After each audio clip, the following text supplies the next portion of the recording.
konferensi pers jaga pemilu pasca pemilihan presiden dan pemilihan umum ini terhitung yang kedua kalinya, dan pada kesempatan siang ini kebetulan di luar hujan juga banyak sekali peristiwa yang terjadi, banyak juga tersedot perhatian hari-hari ini tentu saja ke Mahkamah Konstitusi, dan kami akan melanjutkan serial temuan dan juga analisis dari jaga pemilu selama berlangsungnya proses pemilihan presiden hingga pencoblosan dan seusai 14 Februari kemarin.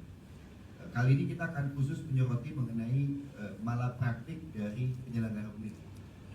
Penyelenggara pemilu ini diantaranya adalah tentu saja yang bertanggung jawab paling besar adalah Komisi Pemilihan Umum atau KPU, lalu kemudian yang biasa bertugas mengawasi namanya Bawaslu, Badan Pengawas Pemilu RI, bawah-bawahnya nanti juga ada Panwas, dan kita akan memaparkan beberapa temuan juga nanti analisis dan mungkin juga pembanding serta komentar. Di ruang jaga pemilu kita ini sudah hadir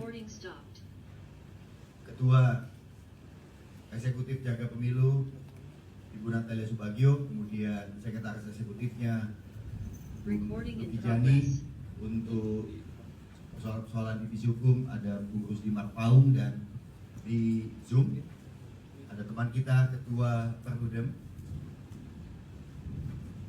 yang sudah bersama kita, Khairunisa Nur Agustiati. Dan saya kira kita akan mulai dulu dari persoalan yang sifatnya saya kira paparan umum, lalu kemudian juga temuan-temuan secara spesifik yang nanti teman-teman pers bisa mendapatkannya.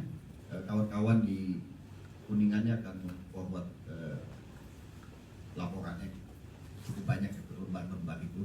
Jadi saya kira siang ini kita bikin ringkasannya dulu untuk nanti kan membacanya lebih tertib sesudah itu, untuk mencari-carinya sambil menunggu buka puasa bagi yang berpuasa saja. Kita awali dari Bu Natalia Subagio, silakan Bu Ai.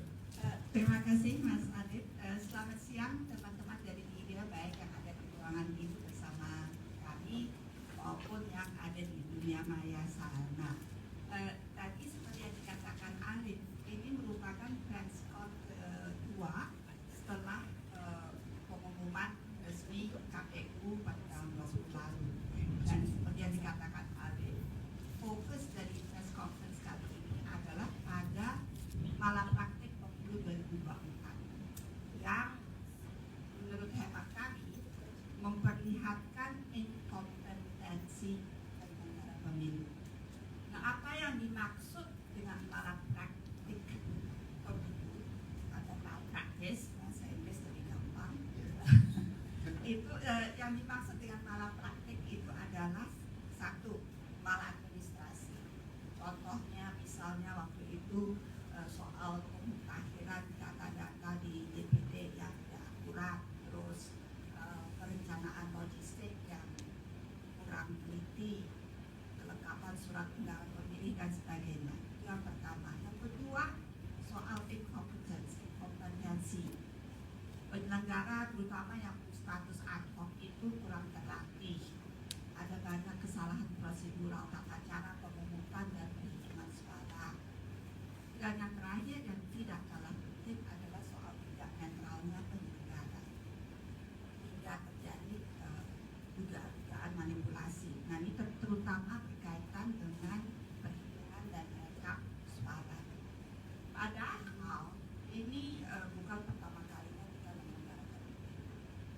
Setelah beberapa kali menyelenggarakan pemilu setelah tahun 98, tentunya masyarakat mengharapkan penyelenggaraan pemilu yang dari masa ke masa semakin baik. Itu harapannya. Tetapi ternyata harapan masyarakat dikecewakan karena pemilu tahun 2024 memperlihatkan tingkat inkompetensi yang sangat tinggi. Nah, ini sulit dipercaya karena ini kan bukan pertama kalinya, sudah berkali-kali. Mengapa ada tanda-tanda inkompetensi yang demikian tinggi, sehingga timbul pertanyaan, apakah ini by design atau memang benar-benar karena ketidakmampuan para penyelenggara? Itu pertanyaan yang timbul, dan pertanyaan yang wajar timbul melihat semua ini. Nah Pak, saya nggak perlu lagi menekankan ya bahwa undang-undang negara kita mengamanatkan agar pemilihan umum diselenggarakan berlandaskan asas luber, langsung, umum, bebas, rahasia, jujur, dan adil.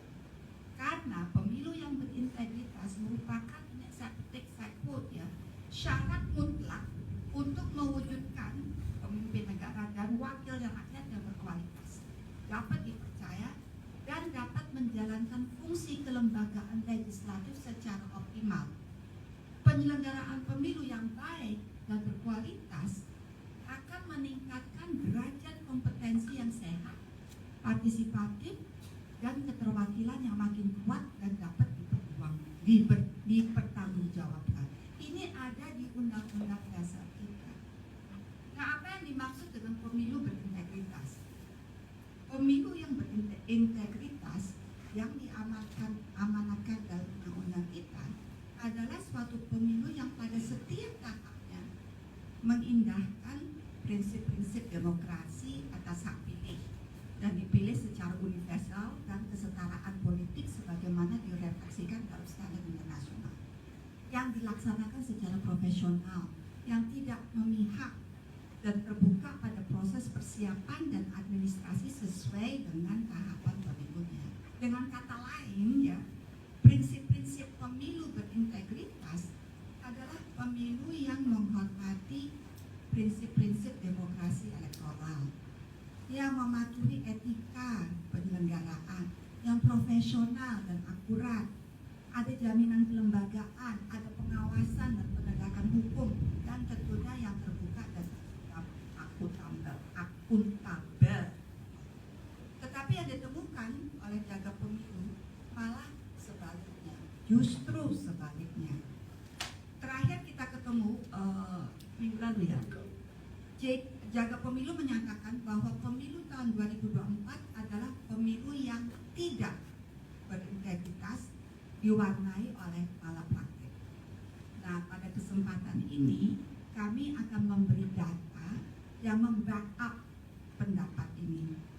Beberapa isu kami highlight dengan merujuk pada regulasinya, potensi pelanggaran, fakta di lapangan, analisis, bahkan rekomendasi.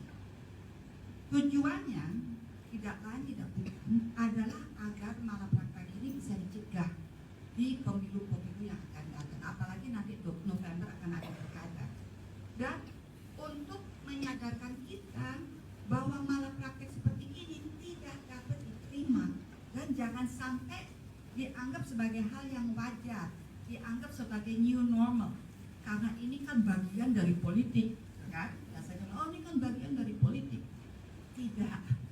We can do better than this. We deserve better than this. Kesalahan, inkompetensi, bahkan keteledoran penyelenggaraan pemilu Februari lalu terjadi berulang kali. Padahal Indonesia telah melaksanakan pemilu dalam iklim yang relatif demokratis, aman, dan terbuka sepanjang era reformasi ini. Nah, kalimat terakhir, kita sebagai bangsa layak mendapatkan yang lebih baik dari itu. Itu saja pengantar saya, Mas Alif. Terima kasih Bu Ai. Antar ya, sangat kuat saya kira. Politik, banyak orang bilang dalam politik itu bisa 1 tambah 1 bisa banyak jumlahnya. Sebetulnya ya enggak lah. 1 tambah 1 dalam politik tetap 2, 5 tambah 7 tetap 12. Itu tidak bisa tidak gitu. Tetapi barangkali yang membuka peluang-peluangnya adalah kita tidak bicara tentang 1 tambah 1 atau 5 tambah 7 sama dengan 12, tapi hal lain gitu ya. Semua tentu ada realnya.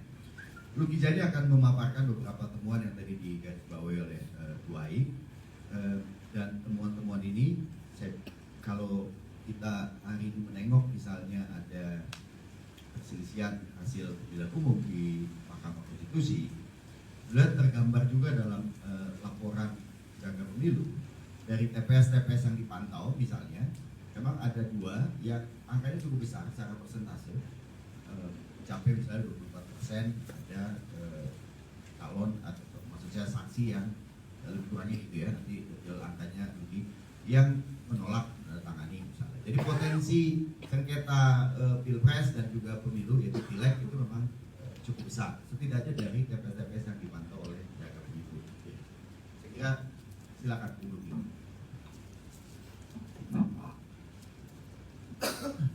Terima kasih Pak Mat Alif untuk antarnya tadi dan juga menjembatani dari apa yang dijelaskan oleh Pak Ai terkait dengan abstraksi dan terkait dengan konseptual apa yang menjadi kepedulian jaga pemilu. Tadi kali ini kami akan memaparkan beberapa temuan-temuan yang kami dapatkan dari proses pemantauan pemungutan suara, penghitungan suara dan rekapitulasi suara. Ya. Nah, kita ketahui bahwa proses penyelenggaraan pemilu terutama di TPS pada tanggal 14 Februari telah berlangsung. Sebagian besar prosedur tata cara pelaksanaannya yang berkaitan dengan hal-hal teknis ya, mengenai ketepatan waktu buka TPS, mengenai bagaimana ketersediaan surat suara, bagaimana pemilih bisa mencoblos gitu, hingga kemudian pemberian tinta sebagai penanda bahwa pemilih tersebut telah memberikan suaranya itu dilaksanakan dengan cukup baik ya. Akan tetapi kalau kita melihat kemudian masuk pada proses berikutnya yaitu penghitungan suara, nah di sini baru muncul kemudian dinamika dalam penyelenggaraannya.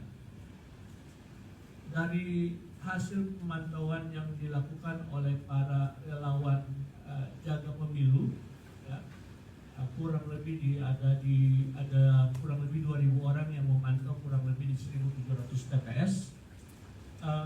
Itu kemudian kita bisa melihat bahwa ada 24% saksi yang kemudian mengajukan keberatan terkait dengan proses penghitungan suaranya. Dan selanjutnya ada 22,4% saksi yang bahkan menolak menandatangani berita acara penghitungan suara. Ya. Nah, jadi di sini kita bisa melihat prosedur teknis pada saat pemungutan suara sudah dilangsungkan dengan cukup baik.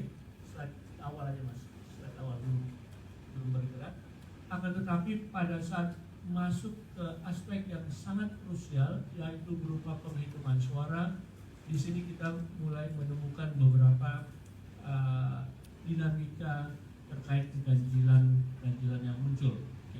Nah makanya kami kemudian berinisiatif berdasarkan pemantauan yang dilakukan di TPS, berdasarkan kemudian data yang masuk juga dari elemen pemantauan yang lain, dan kami kemudian melakukan pembandingan head to head antara data yang kami miliki dengan data yang ada di KPU, serta kami juga menilai kualitas data-data yang masuk di KPU, maka kami menemukan ada beberapa permasalahan. Ya, lanjut lagi. Oke, jadi setidaknya ada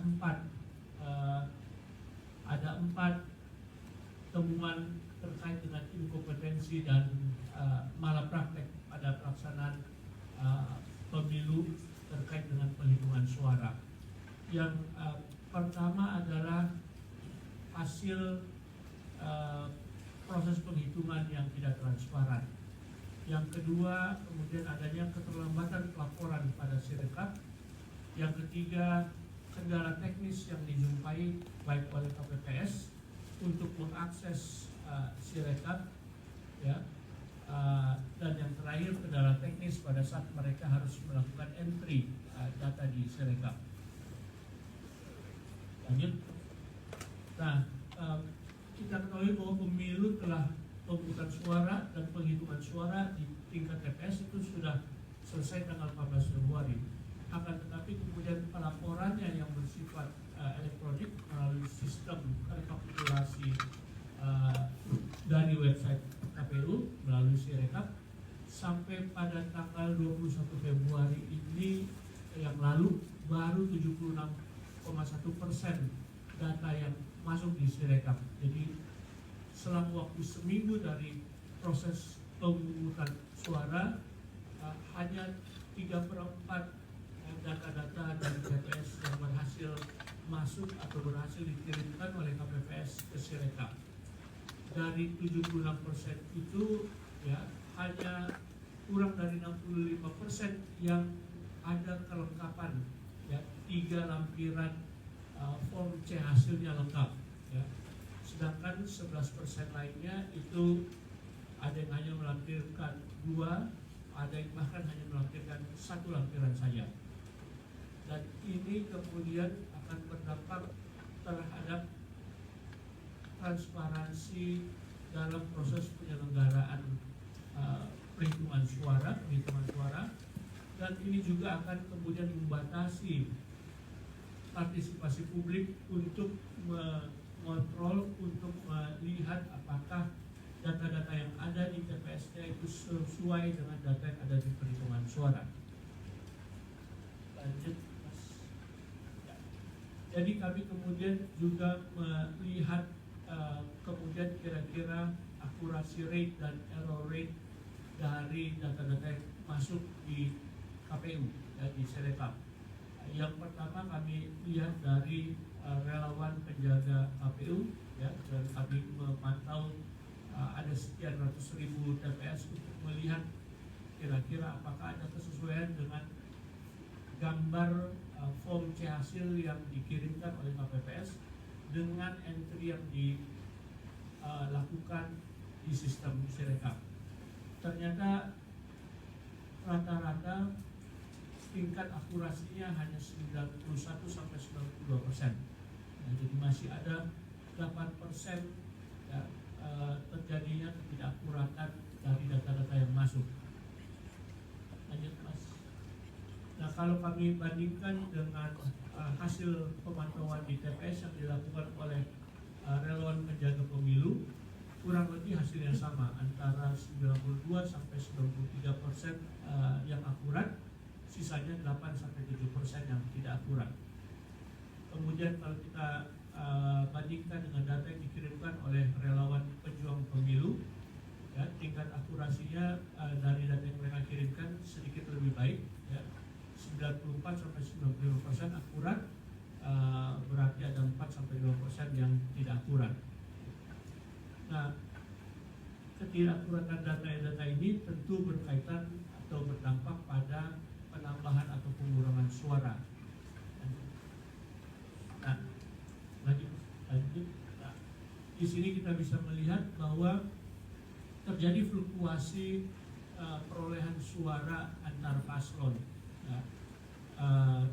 Pembanding yang dilakukan oleh relawan penjaga KPU menemukan paslon 03 itu mengalami suara berkurang sebesar 17.000 lebih. Paslon 01 mendapatkan penambahan suara sebanyak 862.000 lebih, dan paslon 02 mendapatkan penambahan suara 1 juta lebih. Ya.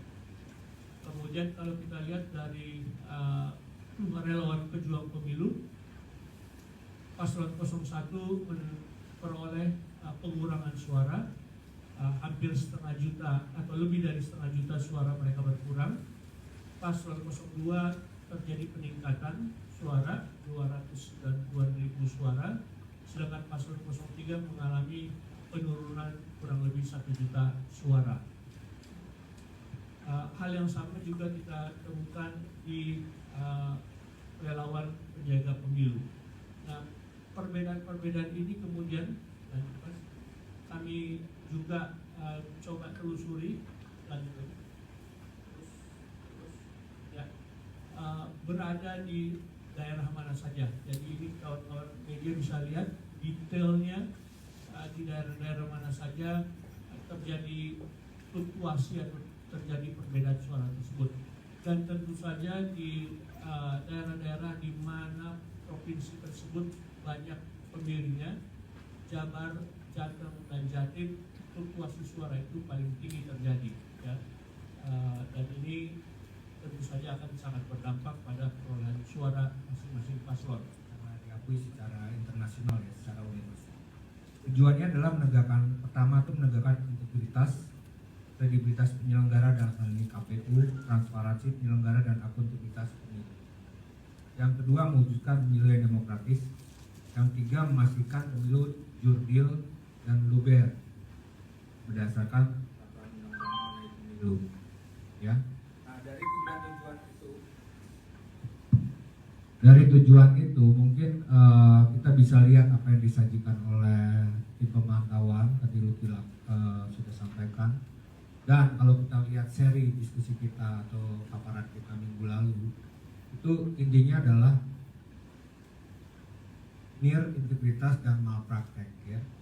Nah, pengawasan pemilu harusnya bisa mengoreksi itu, bahkan kalau bisa membimbing sesuai 3 tujuan itu: pemilunya demokratis, berintegritas, jurdil dan luber. Nah, ini yang menjadi persoalan dari temuan kita itu. Kita tidak melihat sebuah pengawasan ataupun sebuah mekanisme oversight atau pengawasan yang efektif dan efisien. Nanti Mas Luki juga bisa menjelaskan juga ya bagaimana input dan outputnya, input, proses dan output. Jadi kalau kita lihat dananya itu yang saya perhatikan itu dananya cukup besar. Jadi secara total mereka mendapatkan 17 triliun Bawaslu untuk mengawasi pemilu ini, dan sekitar 7 triliun itu dilakukan pada saat 2024 ya. Artinya 5 triliun itu di 2024 yang berfokus pada pelaksanaan pemilu itu sendiri. Nah, catatan kami itu untuk lebih lanjut kita lihat, ternyata kalau kita perhatikan temuan kita kan ada 210 yang dilaporkan, ada 900-an yang kita terima dan diverifikasi menjadi 600. Itu hanya satu yang ditindaklanjuti oleh Bawaslu. Dan ini juga ternyata gak jauh berbeda gitu dengan apa yang mereka lakukan. Jadi kalau Bawaslu membuat mekanisme temuan, arti yang dilakukan oleh Bawaslu sendiri, dan juga laporan dari masyarakat. Nah, inilah yang menjadi kesesuaian menurut saya, yang amat sangat disayangkan ya, karena tadi kalau Luki dan Mbak Ai melihat dari sisi bagaimana penyelenggara pemilu dalam hal ini KPU, tapi di sisi pengawasannya juga tidak lebih baik gitu ya. Jadi catatan kami sebagai rekomendasi dan juga analisis dari situ adalah bahwa memang Bawaslu punya kelemahan, karena tadi secara prinsip dia sebenarnya melihat kepada peraturan pemilu saja. Tapi di dalam pelaksanaan itu yang terjadi seperti Luki dan Mbak Ai tadi bilang bahwa netralitas aparat dan penyelenggara pemilu itu yang menjadi masalah.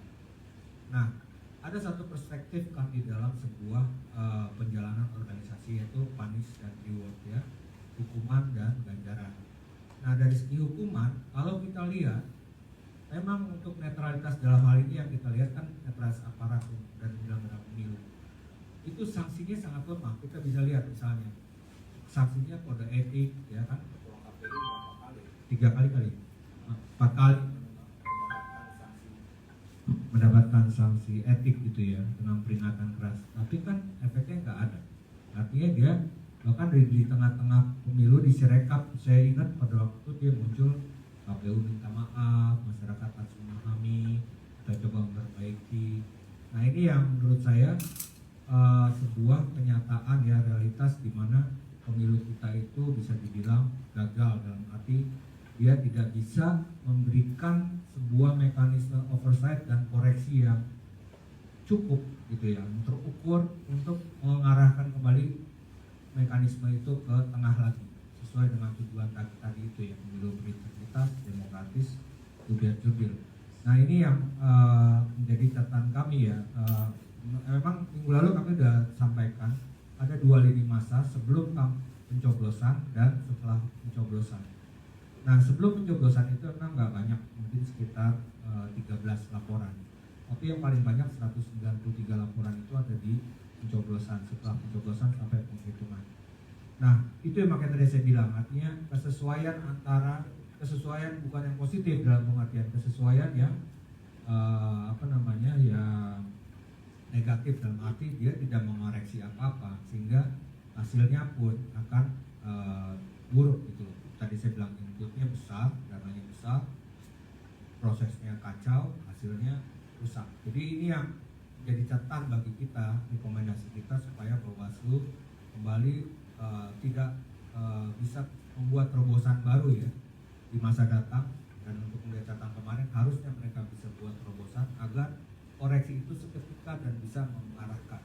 Mengapa? Karena dasar hukum pendirian Bawaslu itu dan juga tupoksinya kan tugas pokok dan fungsi sangat kuat berdasarkan undang-undang.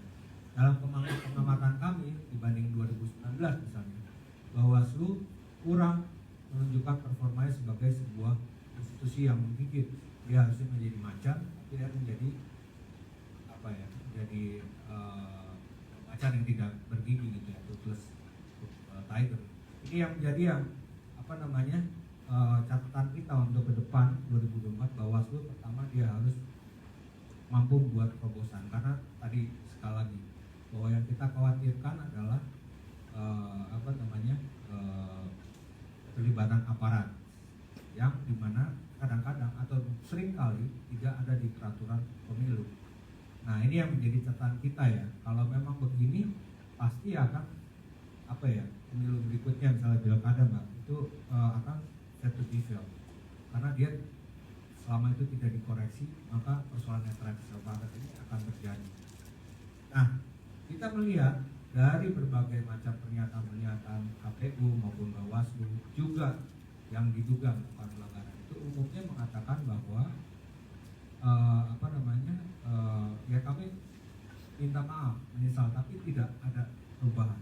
Dan semua itu kejadiannya adalah berdasarkan undang-undang di luar pemilu. Misalnya satu yang kita catat dari pemantauan itu seringkali pelibatan anak di bawah umur, tentu saja anak pasti di bawah umur ya, anak-anak ya kan. Yang kedua juga aparat ya kan, yang terlibat dalam undang-undang yang mengikat pada dia, aparat, polisi, TNI dan sebagainya, terutama pada masa kampanye.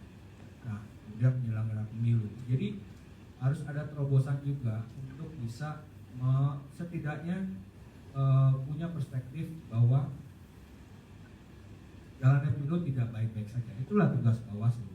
Kalau melihat mindsetnya sudah pemilu baik-baik saja sesuai dengan undang-undang, maka kelar, nggak akan ada koreksi apa-apa. Nah ini yang kita harapkan bisa diperbaiki di masa datang, dan mereka juga tidak lagi formalitas, karena tadi saya sebutkan hanya satu laporan dari kita yang ditindak pidana, sementara yang lainnya itu mereka menganggap secara material tidak cukup. Secara formalitas mungkin iya kita diterima laporannya, tapi secara material dianggap tidak layak. Dan ini yang menurut saya disayangkan, karena memang namanya masyarakat pasti akan secara konsisten melaporkan, tapi setidaknya dicek, karena di situ setidaknya ada terlapor kan. Nah ini yang sama sekali tidak dicek oleh Bawaslu, dan dengan dengan mekanisme sendiri artinya mendiskual ataupun menggagalkan laporan-laporan yang ada di masyarakat. Itu catatan saya Mas Luki dan Mas Alif. Terima kasih.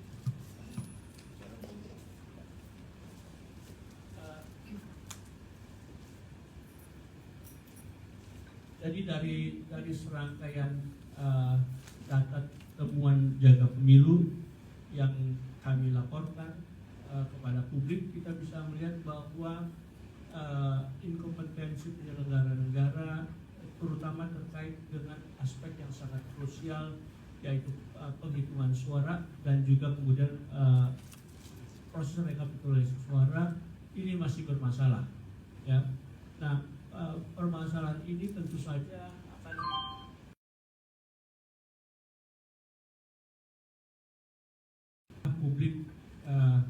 menaruh kepercayaan terhadap hasil pemilu atau terhadap pemenang pemilu. Nah, kita seringkali melihat inkompetensi dalam penyelenggaraan pemilu ini, dikatakan bahwa salah satu penyebabnya adalah karena kekurangan atau keterbatasan sumber daya. Oke.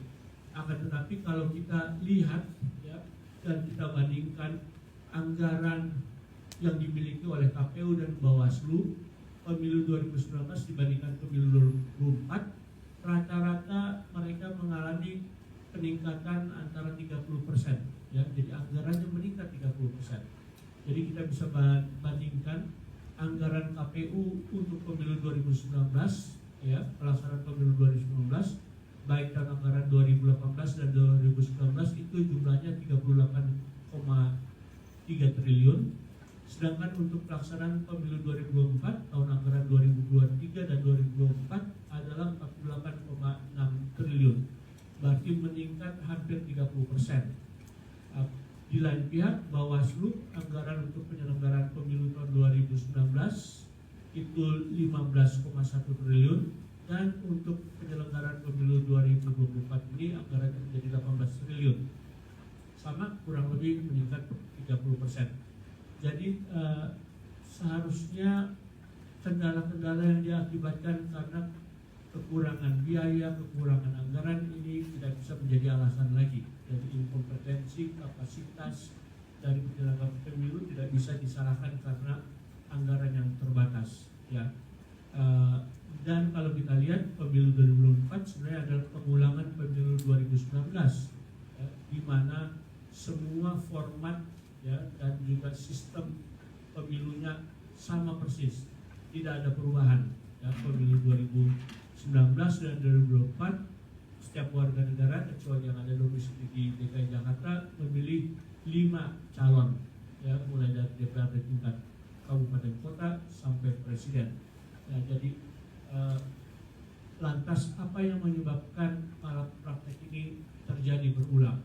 Mungkin kita harus melihat pada aspek kemudian bagaimana kultur kelembagaannya, ya, dari penyelenggara tersebut, dan juga bagaimana integritas kelembagaannya, ya. Nah, kita tahu bahwa KPU dan Bawaslu menurut undang-undang secara de jure adalah organisasi yang mandiri, independen, ya. Akan tetapi kita lihat bagaimana de facto-nya, ya, banyak pengamat yang mengatakan bahwa secara de facto sebenarnya penyelenggara pemilu kita tidak independen dan tidak bisa otonom terkait dengan terkait dengan relasi mereka dengan pemerintah maupun dengan partai politik. Yang kedua, kulturnya, ya. Kulturnya juga kemudian tidak dibiasakan kultur yang berintegritas, yang kemudian tidak mentoleransi jika ada praktek-praktek manipulasi, kecurangan, dan juga koruptif, ya. Kita bisa melihat bahwa walaupun para komisioner KPU, terutama ketua KPU, sudah dijatuhi sanksi etik, tapi karena kultur kelembagaannya tidak ada rasa malu, tidak ada tanggung jawab sosial dia, ya tetap saja yang bersangkutan tetap bercokol di jabatannya, ya, walaupun sudah 4 kali kena sanksi pelanggaran etik berat. Di negara lain, saya contohkan di Jepang, mungkin komisioner KPU tersebut sudah bunuh diri. Jadi tidak hanya mengundurkan diri, tapi sudah bunuh diri. Kalau sudah 4 kali dikenain sanksi, di kita ya cuek-cuek saja, kita cengengesan. Emang gue pikirin begitu. Nah, dua hal ini kemudian kultur kelembagaan, integritas kelembagaan, dan ketidakmampuan menjaga otonomi kelembagaan membuat malpraktek atau malapraktek dalam pemilu 2024 terus berlangsung, dan ujung-ujungnya pemilu 2024 tidak berintegritas. Mungkin dari kami demikian paparannya. Paman Alif, silakan. Terima kasih ya, menggunakan Tuki. Jadi kalau di Jepang tuh seppuku ya, kita ini terpaku pun enggak ya. Pikiran pun pikir terpaku pada jabatan. Jadi agak rumit memang. Nah, kalau dari yang tadi dipaparkan sampai saya mau ke Nisa nih dari Perludem, data-data yang diungkapkan tadi, misalnya error rate tadi itu sampai 9% ya. 9% dari 820-an ribu itu nggak kecil, itu sekitar saya kira 72.000 TPS. Itu terjadi ketidaksamaan data baik yang dipantau di lapangan oleh penjaga pemilu maupun pejuang pemilu, juga oleh dari TPS-TPS yang dipantau oleh jaga pemilu itu cukup besar. Nah sekarang pertanyaannya kan apa yang bisa kita simpulkan nih dari temuan-temuan ini semua dan rekomendasi yang sekiranya juga bisa lebih bisakah kita menyampaikan satu sikap tentang pemilu kali ini. Rekomendasi kepada masa depan tentu saja ada banyak sekali rangkaian baik di level kebijakan maupun juga kapasitas kelembagaan. Tetapi Mbak Nisa, apa yang bisa kita atau yang perlu kita sampaikan untuk Pilpres ini dalam pengertian ini hasilnya, ini kita mau inline gak sih dengan apa yang kemudian dimohonkan oleh dua pemohon di Mahkamah Konstitusi.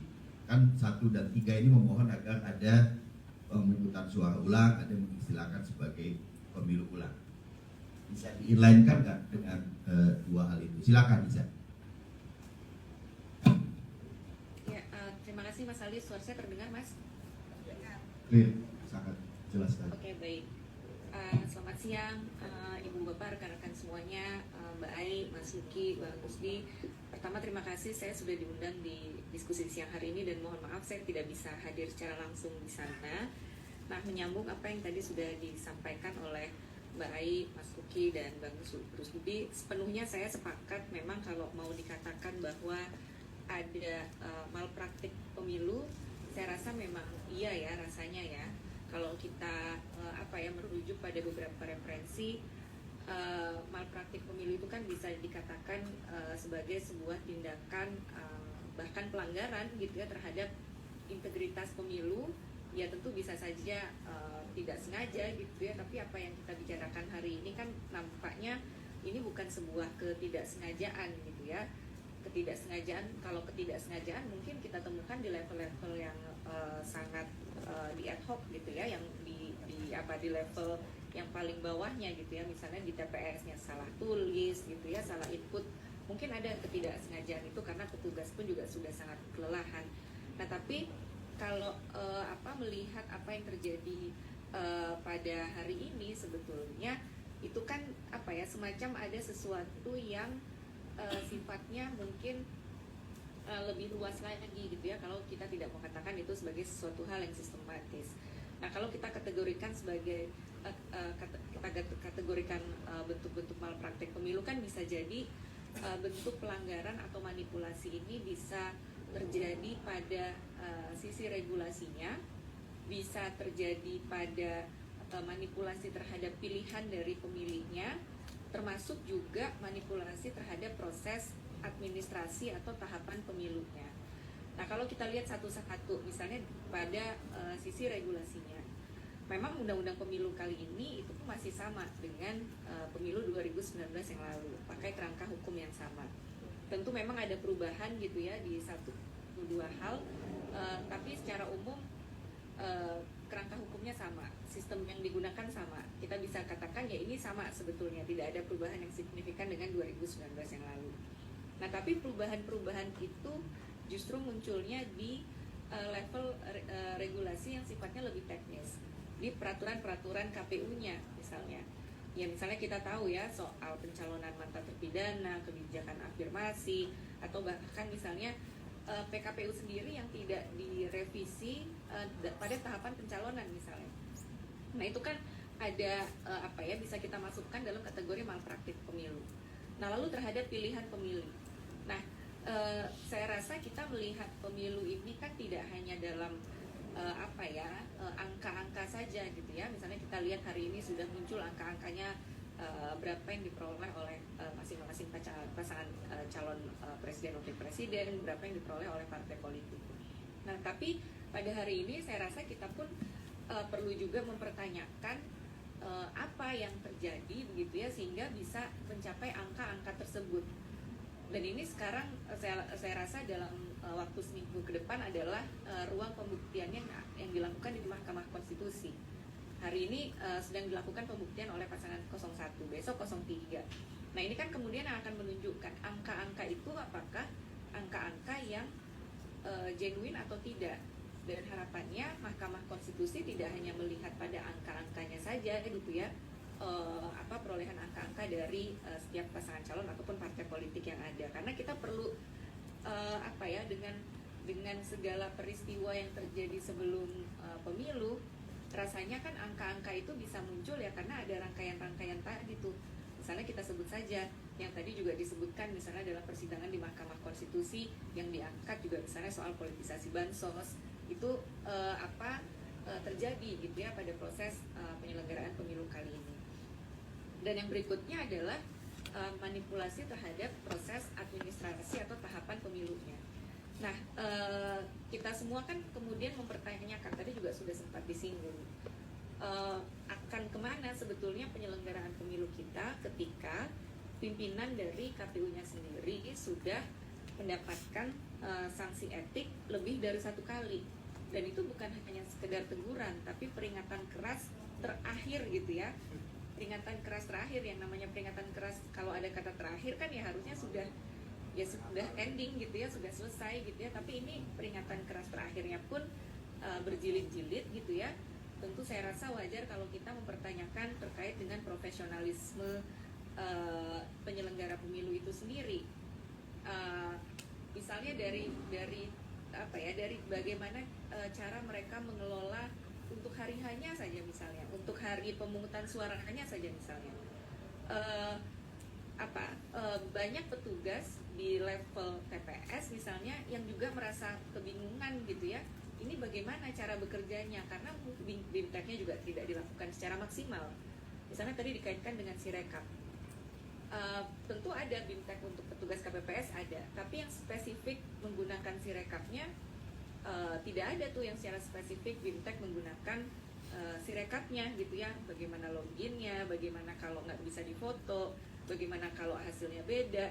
Nah, ini kan tidak dilakukan secara maksimal gitu ya, tidak disiapkan secara maksimal, sehingga ketika muncul di media sosial dan juga temuan dari teman-teman jaga pemilu, kan kemudian saya rasa wajar kalau mempertanyakan apakah ini sesuatu hal yang yang sistematis gitu loh.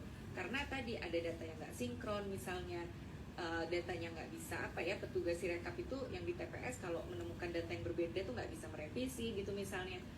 Dan ini semua kemudian juga ditambah dengan komunikasi publiknya penyelenggara pemilu yang saya rasa juga buruk gitu ya. Sirekap bermasalah tadi, ya udah minta maaf aja gitu, seolah-olah selesai dengan minta maaf, dengan mengatakan bahwa oke, minta maaf, namanya manusia hilaf gitu ya. Tapi kan yang hasil yang resminya adalah hasil yang manual, kan nggak bisa berhenti di situ gitu ya, nggak bisa berhenti diminta maaf, karena publik pun juga kan jangan-jangan yang tahu cara kerjanya Sirekap ya cuma KPU-nya aja. Kan ini ya harusnya nggak begitu ya. Kalau kita bicara soal penerapan teknologi dalam pemilu, ya jangan cuma penyelenggara pemilunya yang paham mengenai cara kerjanya dari penggunaan teknologi itu sendiri. Nah, jadi kalau bicara soal kondisi hari ini, saya rasa kita kan tidak pemilu ini kan nggak hanya bicara soal hari hanya saja. Soal hari hanya kalau hari H mungkin persoalan-persoalan yang muncul ya persoalan-persoalan yang sifatnya relatif lebih teknis gitu ya. TPS dibukanya nggak sesuai jam, nggak sesuai jadwal, ada pemilih yang nggak bisa terfasilitasi, tentu itu penting gitu ya. Tapi kan kita bicara ini sebagai sebuah proses sejak tahapan awal penyelenggaraan pemilu itu sendiri, bagaimana dalam pembuatan regulasinya, termasuk sebetulnya juga kalau mau kita tarik lebih jauh ke belakang gitu ya, ketika misalnya penyusunan tahapan program dan jadwal penyelenggaraan pemilu saja itu sudah jadi banyak pertanyaan orang. Bedanya dengan pemilu 2019 atau pemilu-pemilu sebelumnya, biasanya penyelenggara pemilu itu detail sampai ke waktu-waktunya gitu ya, tanggal-tanggalnya itu detail. Nah, tapi yang hari ini kan tidak. Jadi hanya ada tahapan program tapi jadwalnya tidak ada. Jadwal itu baru dibuat setelah masuk tahapannya. Jadi misalnya soal rekapitulasi dan penetapan hasil. Seharusnya kan kalau kita bicara idealnya gitu ya. Misalnya regulasi terkait dengan PKPU, rekapitulasi dan penetapan hasil ya harusnya sudah jauh-jauh hari disiapkan gitu ya. Nah, tapi ini baru muncul gitu ya. Saya setidaknya ya baru kemudian bisa mengakses di websitenya KPU, pemilunya kan tanggal 14 Februari. Nah, PKPU rekap itu seingat saya baru ada tanggal 12 Februari malam. Nah, gimana kita kerangka regulasinya nggak disiapkan jauh-jauh hari, dan kita hanya punya waktu 2 hari untuk membaca, menelaah gitu ya. Padahal PKPU itu kan regulasi PKPU itu kan regulasi aturan teknis yang menjadi pegangan penyelenggara pemilu. Kalau mepet dengan tahapannya ya tentu tidak akan menjadi maksimal gitu ya digunakan. Jadi kalau kemudian pertanyaannya apa yang bisa disimpulkan, ya saya sepakat bahwa memang penyelenggaraan pemilu kali ini ya jauh dari kata profesionalisme, belum lagi kalau kita bicara soal independensi gitu ya. Padahal kita sudah pemilu yang ke-6 ya di era reformasi ini, tapi kok semakin mundur. Bicara soal independensi misalnya, bagaimana penyelenggara pemilu kita melihat rasanya tidak bisa memutuskan secara mandiri gitu ya terkait dengan kebijakan-kebijakan yang terkait dengan penyelenggaraan pemilu, karena mereka harus berkonsultasi. Memang konsultasinya wajib disebutkan di dalam undang-undang pemilu, tapi juga jangan lupa ada putusan Mahkamah Konstitusi yang menyebutkan bahwa keputusan itu harus diambil secara mandiri gitu loh oleh sebuah lembaga penyelenggara pemilu yang di Undang-Undang Dasar disebutkan sifatnya nasional, tetap dan mandiri. Jadi itu dari sisi penilaian. Nah, kalau kemudian apa yang perlu kita sikapi gitu ya di situasi hari ini, pertama saya melihat bahwa ini kan KPU kemudian setelah menyelenggarakan proses pemilu 2024, mereka akan mempersiapkan Pilkada 2024 yang akan diselenggarakan bulan November 2024. Nah, ini menjadi pertanyaan, apakah penyelenggara pemilu hari ini masih layak gitu loh untuk bisa menyelenggarakan Pilkada 2024 dengan segala permasalahan tadi, di sanksi etik, permasalahan profesionalitas misalnya. Apakah mereka masih layak begitu ya untuk bisa menyelenggarakan Pilkada 2024 nanti. Nah, situasi-situasi ini kan sebetulnya ya kalau kita juga misalnya mengikuti persidangan di Mahkamah Konstitusi yang sekarang juga masih berlangsung, kan juga mengangkat persoalan penyelenggara dan penyelenggaraan pemilunya gitu ya, yang juga mempersoalkan bahkan dari tahapan-tahapan awal juga gitu ya. Ada yang kemarin mengangkat bahkan dari sisi seleksinya, dari tahapan verifikasi partai politik peserta pemilu, semua dipertanyakan gitu loh sejak tahapan awal penyelenggaraan pemilu. Nah, ini yang seharusnya juga bisa menjadi pertimbangan dari Mahkamah Konstitusi dalam nantinya memutuskan perselisihan hasil pemilu di Mahkamah Konstitusi gitu yang sekarang sedang berjalan. Jadi kalau dikaitkan dengan persidangan di Mahkamah Konstitusi, kan ini sekarang kan banyak yang mengatakan bahwa ya MK hanya akan melihat hasil, MK hanya akan melihat angka-angka saja. Tapi kalau kita kaitkan dengan konsep keadilan pemilu itu kan sebetulnya bagaimana memulihkan haknya warga negara yang harusnya melampaui angka-angka itu. Di pilkada-pilkada itu terjadi gitu ya, Mahkamah Konstitusinya berani gitu untuk untuk tidak hanya sekedar melihat angka-angka tapi mengembalikan haknya warga negara. Saya kasih contoh misalnya kalau di pilkada itu Ibu Bapak mungkin ingat Pilkada 2020 yang lalu di Saburai Jua, itu pilkadanya diikuti oleh salah satu peserta pemilu yang punya kewarganegaraan ganda. dia menang hasil pilkadanya. Nah, kalau di pilkada itu dalam mengajukan sengketa hasil pilkada tentu ada batas waktunya sama gitu ya, 3 kali 24 jam. Lalu juga ada selisih, melihat selisih marginnya. Selisihnya tuh kecil sekali gitu, jadi maksimal hanya 2%. Kalau lewat dari 2% biasanya sama Mahkamah Konstitusi ditolak. Nah, kemudian sama Mahkamah Konstitusi, karena mahkamahnya pada waktu itu progresif, itu semua dikesampingkan sama MK. MK tidak melihat selisih suaranya, MK tidak melihat batas waktunya, tapi kemudian MK melihat tadi keadilan hak-hak warga negara, hak-hak warganya gitu ya. Yang kemudian putusan MK adalah mendiskualifikasi pasangan calon tersebut gitu ya, karena punya keluarga negaraan gagal. Di pilkada-pilkada memang itu terjadi. Nah, sekarang kan kemudian harapannya bahkan mungkin pertanyaannya, apakah untuk pemilu yang skalanya nasional MK juga berani gitu ya untuk tidak hanya sekedar melihat angka-angka saja, tapi juga kembali untuk memulihkan hak-hak warga negara yang tercederai. Mungkin itu dari saya, Mas Alif. Terima kasih. Terima kasih Mbak Nisa dan teman-teman baik yang ada di Zoom maupun yang ada di ruangan. Kita masih punya waktu cukup untuk memperdalam atau juga mau menanyakan beberapa poin yang tadi disampaikan. Saya kira pertanyaan, sebenarnya bukan pertanyaan yang tadi disampaikan Nisa terakhir itu ya, walaupun bentuknya kata tanya, itu menarik. Lalu bagaimana KPU, Bawaslu sebagai penyelenggara pemilu dengan segala keberantakannya Pilpres dan Pileg 2024, apakah mereka masih bisa kita percayai untuk menyelenggarakan pilkada yang waktunya nggak lama lagi? Silakan teman-teman. Ya, betul. Satu lalu dua. Silakan. Pakai ini ya, kedengaran bentar.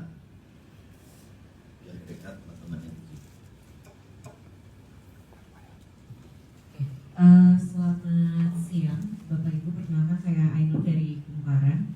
Barangkali ada setidaknya 3 pertanyaan yang ingin saya tanyakan di pertemuan kali ini. Yang pertama untuk Mas Luki dulu, barangkali mungkin boleh diberikan sedikit penegasan lagi terhadap penemuan dari Jaga Pemilu soal kurangan suara setiap paslon. Tadi sempat disampaikan, mungkin boleh ditegaskan kembali angka-angkanya. Kemudian daerah paling banyak itu di mana saja yang suaranya berbeda. Kemudian tadi juga sempat dijelaskan sedikit soal anggaran KPU yang naik 30% dan tapi tetap dikatakan inkompetensi. Nah, mungkin boleh dijelaskan sedikit lagi, ditegaskan sedikit lagi bagaimana statement dari Jaga Pemilu. Kemudian ke Mbak Nisa barangkali di Perludem, mungkin boleh dijelaskan Mbak, tadi juga kita masih bertanya bersama gitu, apakah KPU sebenarnya masih layak untuk melaksanakan pilkada nantinya.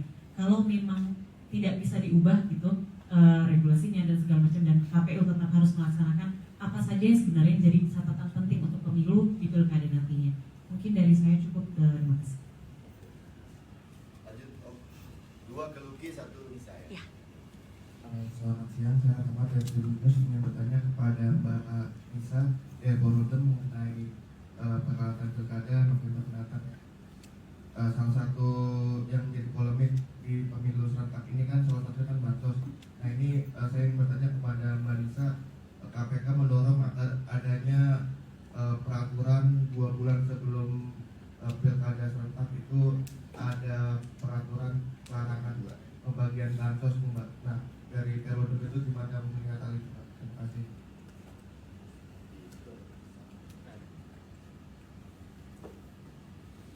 Thank you. Ibu dan Kumparan.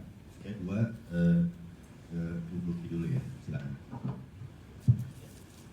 Baik, jadi dari perbandingan yang kami lakukan terkait dengan data-data ketidaksesuaian suara, jadi ada 3 klaster. Klaster pertama itu dari penjaga KPU. Di sini untuk paslon 01 terdapat kenaikan suara sebesar 862.000.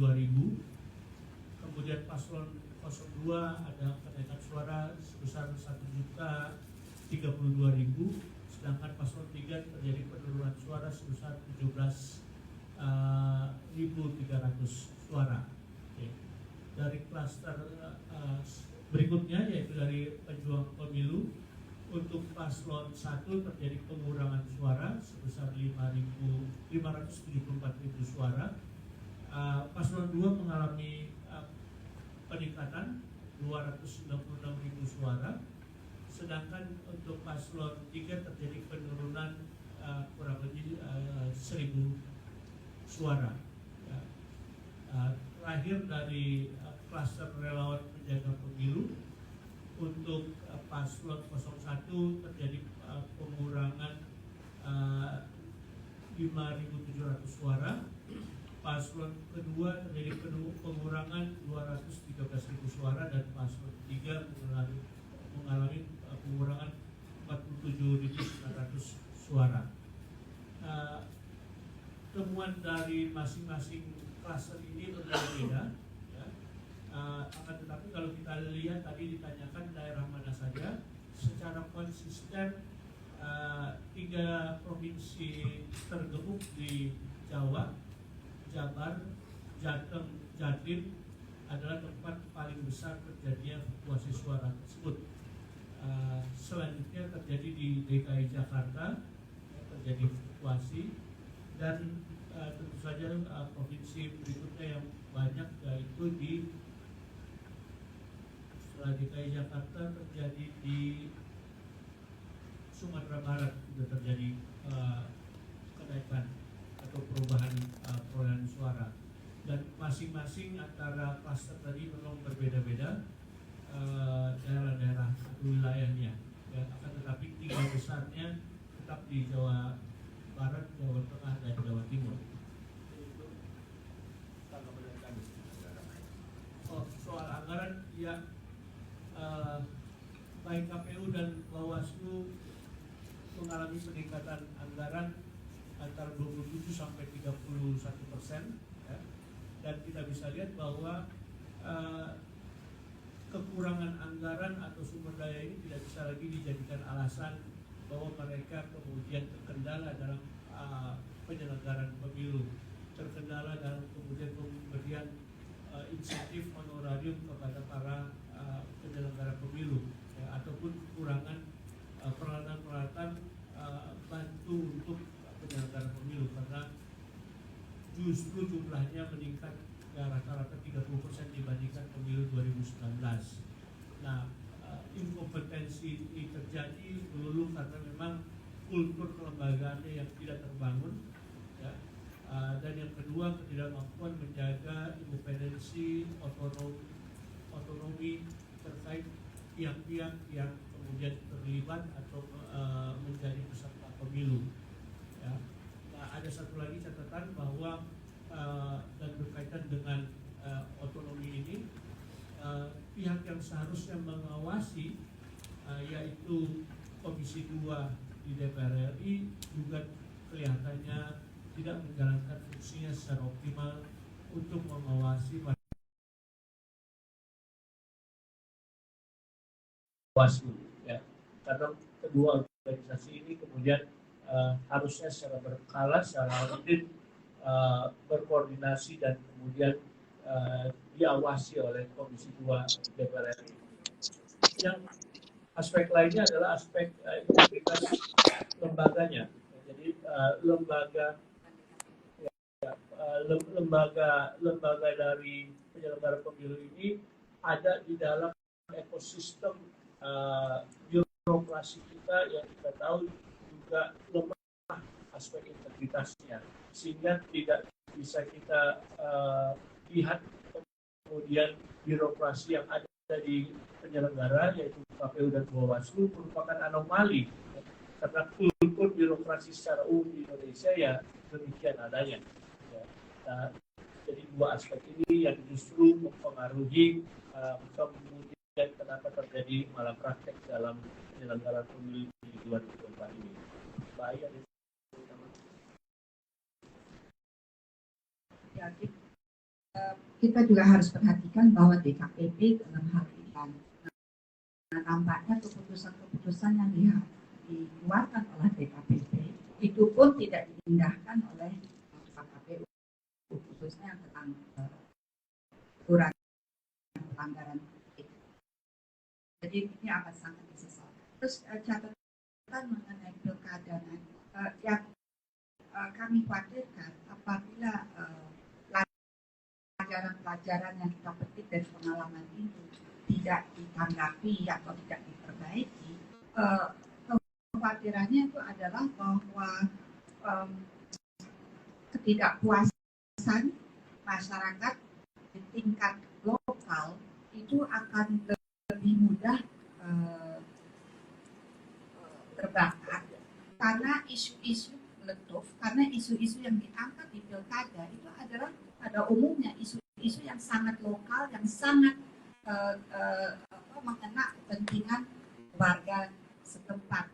Jadi ini merupakan tanggung jawab KPU agar betul-betul nanti pilkada ini terlaksana dengan sebaik-baiknya untuk menghindari adanya keresahan akibat ketidakpuasan dengan penyelenggaraan pada tingkat lokal. Itu yang perlu kita waspadai atau kita cegah terjadi. Itu saja tentang pilkada lokal. Cukup. Oke, cukup. Terima kasih. Baik. Jadi tadi yang angka yang disampaikan Luki juga, saya kira penting juga diberi koma bahwa kalau misalnya ya, ada error rate kan boleh misalnya 03 itu hanya 1000 gitu ya, oleh satu kluster tertentu. Tapi tadi yang bisa sampaikan juga bahwa ini bukan cuma persoalan angka, dan ini temuan. Dalam pengertian temuan itu kan berarti ya itu yang didapat. Failnya kita belum tahu lagi. Di sisi lain kan angka yang di awal disampaikan juga ada sekitar 22,sekian% saksi yang tidak mau menandatangani berkas suara C berita acara di TPS. 22,sekian%, gede banget. Sekali lagi besar sekali dari 820.000 TPS yang ada di Indonesia itu. Baik, Kanisa ada dua yang minta dipertajam. Pertama soal pilkada dan yang kedua soal bansos. Ya, terima kasih Mas. Nah, saya jawab yang kedua dulu ya, terkait dengan ada seruan lah ya, seruannya KPK. Nah, sebetulnya di Undang-Undang Pilkada sendiri di pasal 71 itu mengatakan bahwa gubernur, wakil petahana lah ya, petahana yang maju kembali gitu ya, itu dilarang menggunakan kewenangan program kegiatan yang menguntungkan atau merugikan salah satu pasangan. Jadi di Undang-Undang Pilkada sendiri sebetulnya itu sudah diatur. Nah, kalau di Undang-Undang Pilkada itu diaturnya 6 bulan sebelum tanggal penetapan pasangan calon sampai dengan penetapan pasangan calon terpilih. Jadi waktunya tuh sebetulnya panjang gitu loh yang diatur di dalam Undang-Undang Pilkada. Nah, sekarang kemudian adalah bagaimana pengawasannya di tengah situasi di mana hampir setengah jumlah provinsi dan di ratusan kabupaten kota kepala daerahnya adalah penjabat, bukan kepala daerah definitif ya, tapi penjabat yang ditunjuk oleh pemerintah pusat. Nah, itu kemudian bagaimana pengawasannya, bagaimana memastikan bahwa penjabat-penjabat ini juga tetap bisa netral. Karena persoalan penjabat ini kan juga menjadi salah satu isu atau persoalan yang diangkat dalam penyelenggaraan pemilu hari ini gitu ya, tentang penunjukan penjabat di daerah-daerah yang kemarin tidak pilkada di 2022 dan 2023. Jadi dari sisi aturan sebetulnya ada, nah cuman kemudian kan bagaimana memastikannya itu, memastikan bahwa yang mereka memang betul-betul tidak cawe-cawe dan tidak ada kebijakan-kebijakan yang diambil untuk menguntungkan atau merugikan salah satu pasangan calon. Seruan KPK ini tentu baik gitu ya, artinya kan mungkin kita bisa simpulkan bahwa KPK mengeluarkan seruan ini karena mungkin KPK menilai bahwa bansos itu bisa menjadi sangat efektif kalau itu dilakukan yang efektif untuk bisa dalam tanda petik mempengaruhi pemilih di masa-masa penyelenggaraan pemilu, sehingga ada seruan itu oleh KPK. Nah, tapi tadi tadi gitu ya, ketika ada pertanyaan dari publik juga soal penjabatnya itu sendiri yang mereka mengisi di hampir setengah jumlah provinsi dan di ratusan kabupaten kota. Nah ini yang kemudian kan menjadi sesuatu hal yang juga perlu kita awasi bersama walaupun dari sisi regulasinya sudah ada. Nah yang berikutnya terkait dengan mempersiapkan pilkadanya ya di tengah situasi hari ini. Ya tentu pertama begini, memang penyelenggaraan pilkada itu betul ya sifatnya sangat lokal, yang menyelenggarakan adalah penyelenggara pemilu yang ada di daerah dan anggarannya pun anggaran daerah gitu ya, beda dengan pemilu yang anggarannya dari APBN, tapi kalau pilkada dari APBD. Nah tapi KPU itu adalah sebagai institusi yang membuat kebijakan-kebijakannya. Jadi teman-teman yang ada di daerah ini ya tinggal melaksanakan kebijakan-kebijakan yang dibuat oleh KPU di tingkat pusat. Nah, sekarang kemudian KPU apakah sudah tadi segala aturan-aturan teknis terkait pilkada itu jangan lagi terjadi seperti yang di pemilu kali ini, baru keluar misalnya PKPU-nya 2 hari sebelum tahapannya dimulai, atau misalnya kalau mau menggunakan teknologi nggak dipersiapkan dengan baik gitu misalnya. Sirekap, misalnya katakanlah sirekapnya mau dipakai lagi nih di pilkada. Apakah masih mau pakai sirekap dengan model yang ada kali ini gitu, di tengah orang nggak percaya gitu ya, di tengah segala permasalahannya, dan KPU pun di tengah permasalahan sirekap bukan memperbaiki sirekapnya, malah menutup sirekapnya. Lalu kemudian ketika nanti mereka kemudian akan menggunakan itu lagi gitu misalnya di pilkada, ya bisa jadi orang nggak percaya. Yang dikhawatirkan adalah orang malah justru nanti ke depan nggak percaya sama sekali kalau KPU menggunakan instrumen teknologinya gitu ya. Soal profesionalismenya KPU gitu, itu kan juga menjadi refleksi gitu ya, refleksi. Karena kalau kita ngelihat ya setidaknya di medsosnya KPU hari ini gitu ya, kan mereka sudah launching tuh tahapan pilkada yang rasanya tuh megah gitu ya, seremonial. Ya kita nggak butuh diperlihatkan hal-hal seperti itu gitu, tapi kan yang publik yang publik harapkan adalah ya KPU menunjukkan bahwa ini masih layak nggak sih kemudian institusi ini mendapatkan kepercayaan masyarakat untuk menyelenggarakan pilkada. Karena ya tadi saya sepakat sama Mbak Ai gitu ya, KPU di tingkat pusatnya kan memang hanya hanya membuat kebijakannya saja, tapi konfliknya itu akan ada di tingkat lokal gitu ya, yang itu bisa akan berdampak gitu ya, kebijakan yang dibuat di nasional tentu akan bisa berdampak di level lokal. Begitu Mas tanggapan saya. Ya, Kanisa. Jadi kita percaya lah dalam sistem politik yang masih atau kultur politik yang linear, ya. Dan ikatan emosional di daerah itu masih sangat kuat. Tadi digarisbawahi oleh Pak. Jadi potensi terjadi letupan konflik di masyarakat lokal pada kasus pemilihan bupati dan pemilihan wali kota nanti itu sangat tinggi. Sehingga dibutuhkan memang satu lembaga yang berintegritas, lembaga penyelenggara pemilu yang berintegritas. Kira-kira teman kumparan tadi pinginnya adalah maju kepada pertanyaan, kalau saya boleh terjemahin ya Mbak ya, adalah sebetulnya KPU ini perlu kita kocok ulang nggak demi pilkada ke depan? Ya kayak gitu Lisa. Mungkin bisa ada tambahan kayak gitu. Iya, begini, seandainya ini kita berandai-andai gitu ya. Kan tadi Ujang udah teriak, ganti aja semua.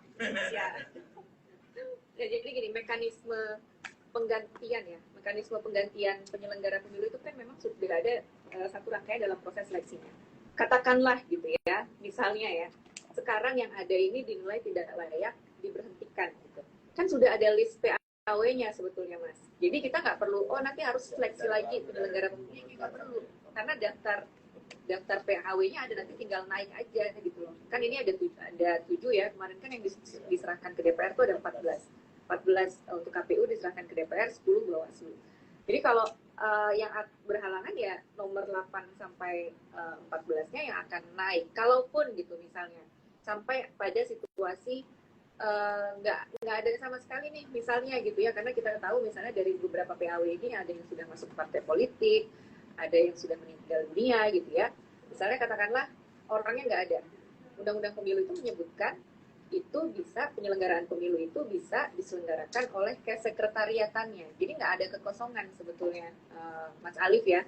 Kalau kemudian penyelenggara pemilunya misalnya diberhentikan semua gitu ya, khawatir nanti nggak ada yang menyelenggarakan. Undang-undang pemilu sudah ada strateginya seperti itu, Mas. Aman dan mulus sudah tidak itu. Pengucap tadi udah kado minta dibubarin sampai belakang.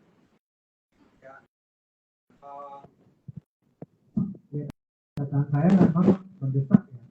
Tapi kan ukurannya kan kembali lagi ya, kalau dari pemilu itu kan integritasnya untuk tujuan pemilu demokratis dan juga jurdil luber. Nah, kalau dari tiga kata kunci ini ya kita padankan saja dengan performa ya. Yang tadi saya bilang itu kita nggak adil banget kita kalau kerja di kantor itu peringatan pertamanya udah keringet dingin kan, ya kan? Di sana aja keringet dingin. Apalagi kalau tertulis, apalagi peringatan keras, apalagi terakhir. Ya ini menurut saya udah di luar nalar ya, di luar nurul ya kalau bahasa.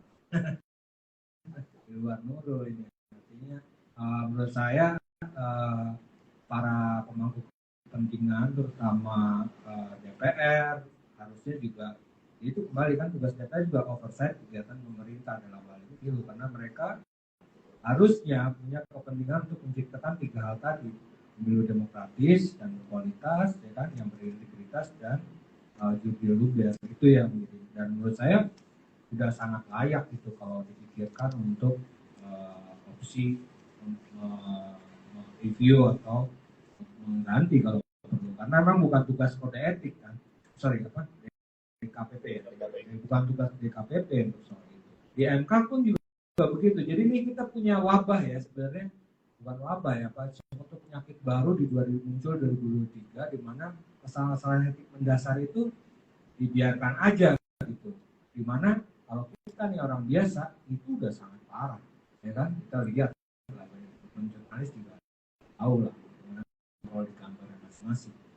Ini yang menurut saya bisa dilakukan dan itu kan sebenarnya tadi Mbak Nisa udah sampaikan mekanismenya ada gitu loh, ya kan, PAW dan PAW itu sebenarnya suatu hal yang biasa di DPR juga bisa, ya kan, mungkin di pemerintah juga begitu kan.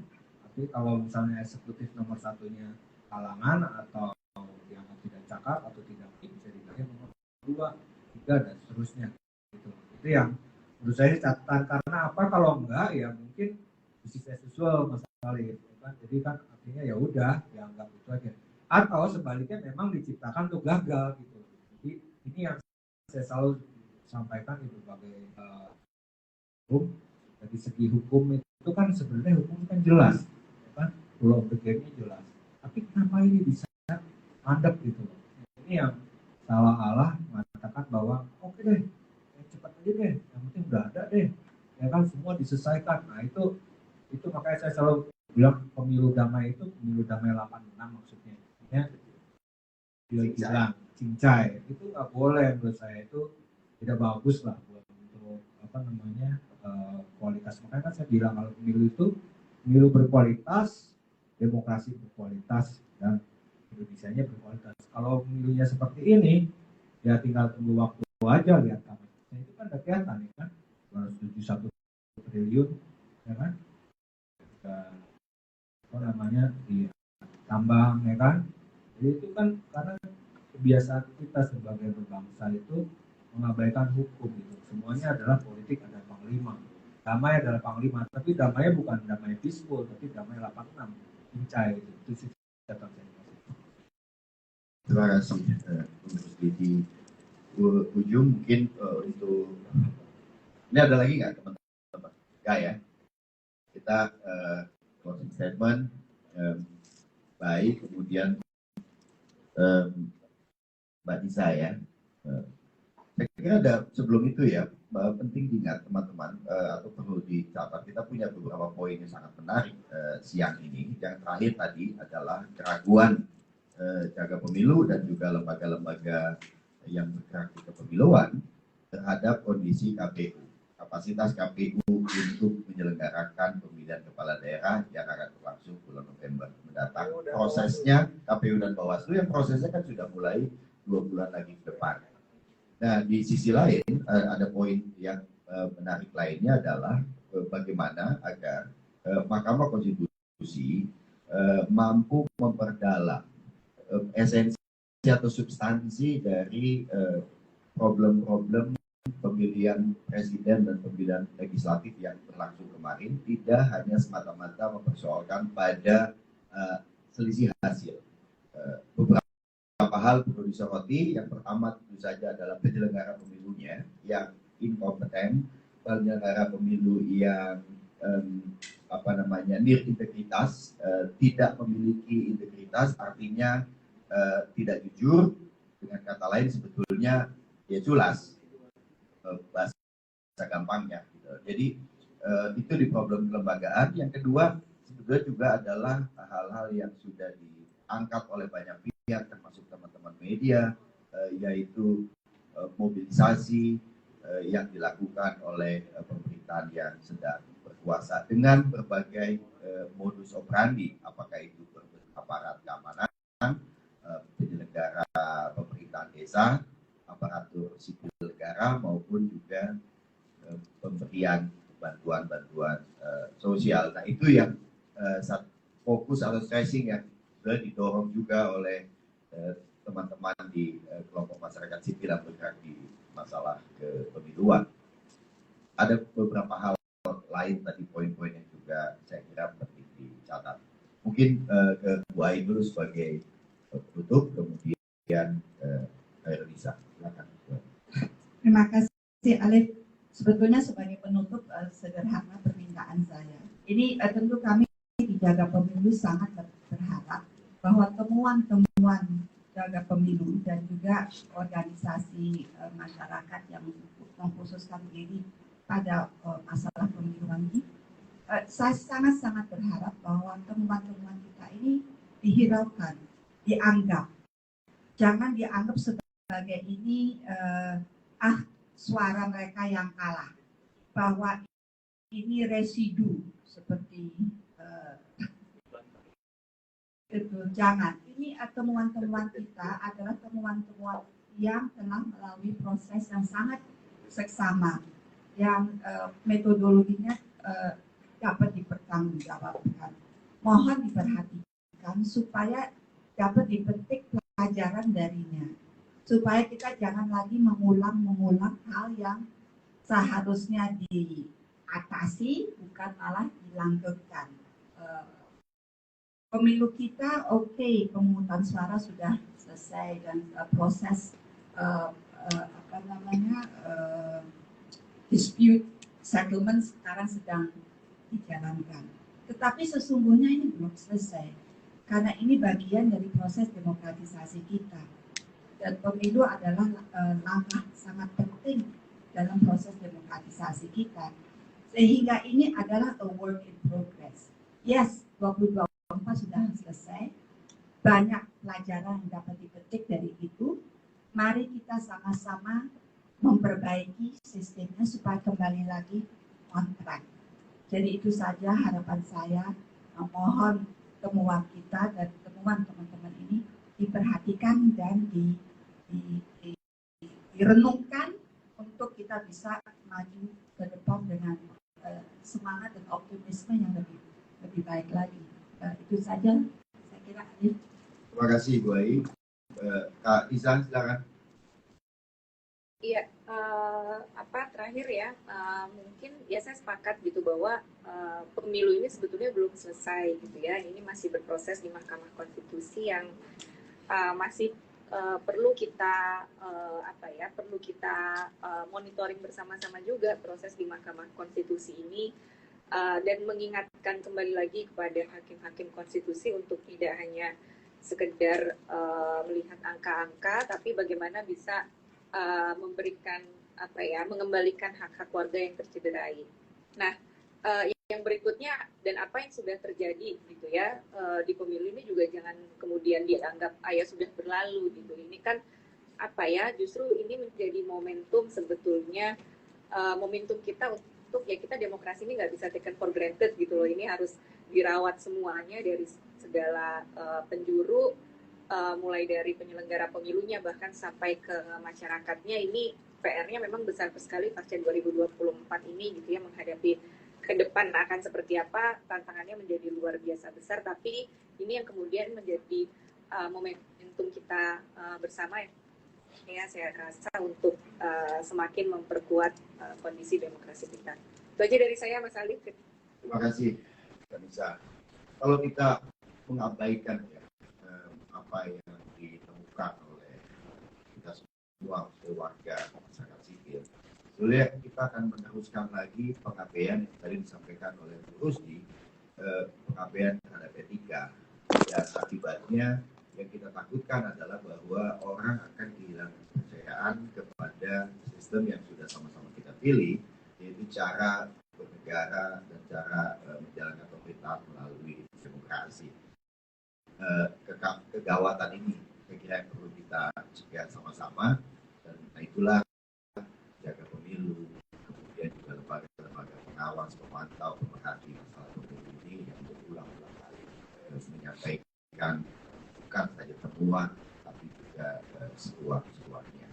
Ketua Perludem Khairul Nisa, terima kasih.